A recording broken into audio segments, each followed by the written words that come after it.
بسم اللہ الرحمن الرحیم۔ بزرگوں اور عزیز اور دوستو، ہم آپ کو مسلمانوں کے کردار کے بارے میں بتانے والے ہیں کہ اسلام کو کس درجے تک اپنایا ہوا ہے، اور انشاءاللہ ویڈیو میں آخر تک بنے رہیں، آپ کو بہت فائدہ ہوگا۔ حضرت عبداللہ بن عمر رضی اللہ تعالی عنہما نبی کریم صلی اللہ علیہ وسلم کا ارشاد نقل کرتے ہیں کہ اسلام کی بنیاد 5 ستونوں پر ہے۔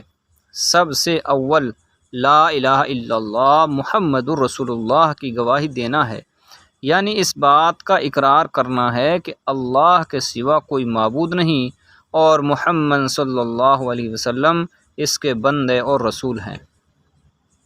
اس کے بعد نماز کو قائم کرنا، زکوٰۃ ادا کرنا، حج کرنا، رمضان المبارک کے روزے رکھنا ہے۔ یہ 5 چیزیں ایمان کے بڑے اصول اور اہم ارکان ہیں۔ نبی کریم صلی اللہ علیہ وسلم نے اس پاک حدیث میں بطور مثال کے اسلام کو ایک خیمے کے ساتھ تشبیہ دی ہے جو 5 ستونوں پر قائم ہوتا ہے۔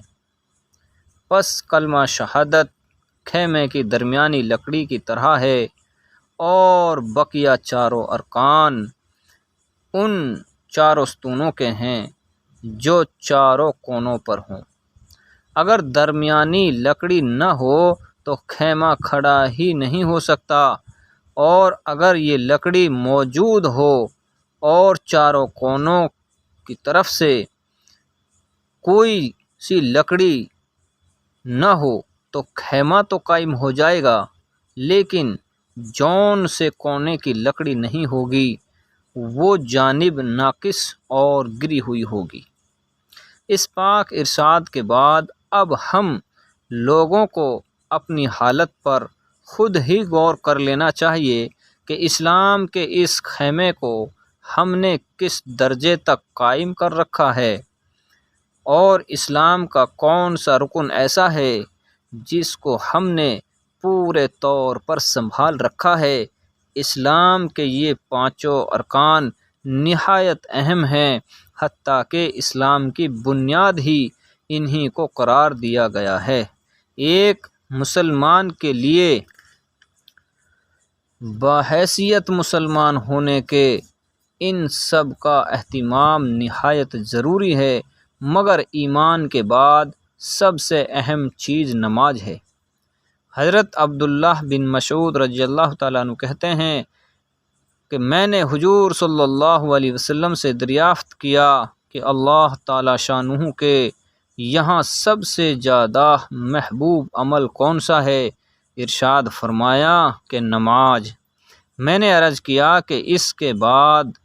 ارشاد فرمایا کہ والدین کے ساتھ حسن سلوک۔ میں نے عرض کیا کہ اس کے بعد کون سا ہے؟ ارشاد فرمایا جہاد۔ ملا علی قاری رحمۃ اللہ علیہ فرماتے ہیں اس حدیث میں علماء کے اس قول کی دلیل ہے کہ ایمان کے بعد سب سے مقدم نماز ہے۔ اس کی تائید اس حدیث صحیح سے بھی ہوتی ہے جس میں ارشاد ہے، یعنی عمل جو اللہ تعالیٰ نے بندوں کے لیے مقرر فرمایا وہ نماز ہے، اور احادیث میں کثرت سے یہ مضمون صاف اور صحیح حدیثوں میں نقل کیا گیا ہے کہ نماز کو قائم کرنا اللہ تبارک تعالیٰ نے بار بار قرآن میں بھی نماز کے بارے میں ارشاد فرمایا ہے۔ میرے عزیز اور دوستو، کہ ہمیں نماز کو پابندی سے پڑھنا چاہیے۔ نماز پڑھنے سے ہمارے گھروں میں خیر اور برکت آتی ہے، عمریں دراز ہو جاتی ہیں، ہماری روزی کشادہ ہو جاتی ہے، اور ہماری روزی میں اللہ رب العزت سہولیت عطا فرما دیتے ہیں۔ اللہ تبارک تعالیٰ عمل کرنے کی توفیق عطا فرمائے، آمین۔